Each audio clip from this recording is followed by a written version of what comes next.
இதே போல் எப்போதும் நீங்கள் ஒற்றுமையாக இருக்க வேண்டும், ஒன்றா இருந்து செயல்படணும். அப்போ தான் ஊர் நல்லா இருக்கும், ஊர் உருப்பிடும், மக்களுக்கு நல்லது நடக்கும் அப்படின்ற மாதிரி ஒருத்தர் பேசியிருக்காரு. பேசினது யார்? தமிழ்நாடு துணை முதலமைச்சர் உதயநிதி ஸ்டாலின் அவர்கள். அவர் சேலத்தில் ஒரு மேடையில் பேசுகிறார். பேசும்போது ஒரு கவர்மெண்ட் ஃபங்க்ஷன் அப்படின்றதுனால அங்கே இருக்கிற சட்டமன்ற உறுப்பினர்கள்லாம் வந்திருக்கிறாங்க, அதாவது எம்எல்ஏக்கள் எல்லாம். அதில் பாமக எம்எல்ஏ அருள் அவர்களும் வந்திருக்காரு. அப்புறம் பிற எம்எல்ஏக்கள்லாம் வந்திருக்கிறாங்க, திமுக எம்எல்ஏக்கள்லாம் இருப்பாங்களே அவங்களும் வந்திருக்கிறாங்க. ஸோ அருள் அவர்களும் கவர்மெண்ட்டில் நடந்த நல்ல விஷயங்களை பற்றி பாராட்டி பேசியிருக்கார் போல். அதே மாதிரி திமுக எம்எல்ஏவும் பாராட்டி பேசியிருக்கார் போல்.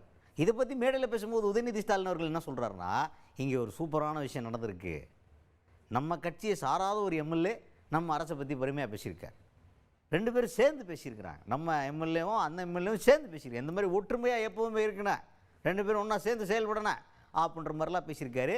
அதுக்கப்புறம் இதில் பொடி வச்சு பேசுகிற மாதிரி என்ன சொல்லியிருக்காருன்னா, இந்த எம்எல்ஏ நம்ம கட்சியை சாராதவர், நம்ம கட்சி கூட்டணியிலையும் இல்லாதவர் இப்போதைக்கு அப்படின்ற மாதிரி ஒரு பதில் சொல்லியிருக்கார். இப்போ இப்போதைக்கு கூட்டணியில் இல்லை, ஃபியூச்சரில் மேபி இருக்கலாம் அப்படின்ற மாதிரி பொடி வச்சு பேசியிருக்காரு உதயநிதி ஸ்டாலின் அவர்கள்.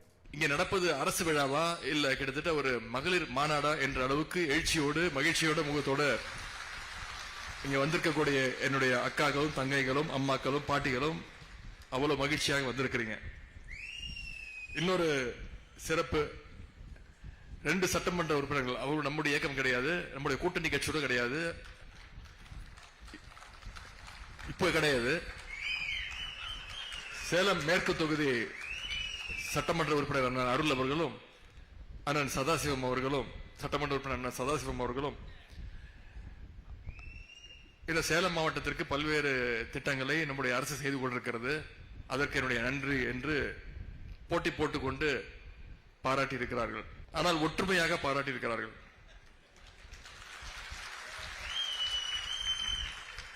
எப்பொழுதுமே இதே ஒற்றுமையோடு அவர்கள் எப்பொழுதுமே இருக்க வேண்டும், சிறப்பான மக்கள் பணி ஆற்ற வேண்டும் என்பது உங்கள் சார்பாக நான் அவர்களை கேட்டுக்கொள்கின்றேன்.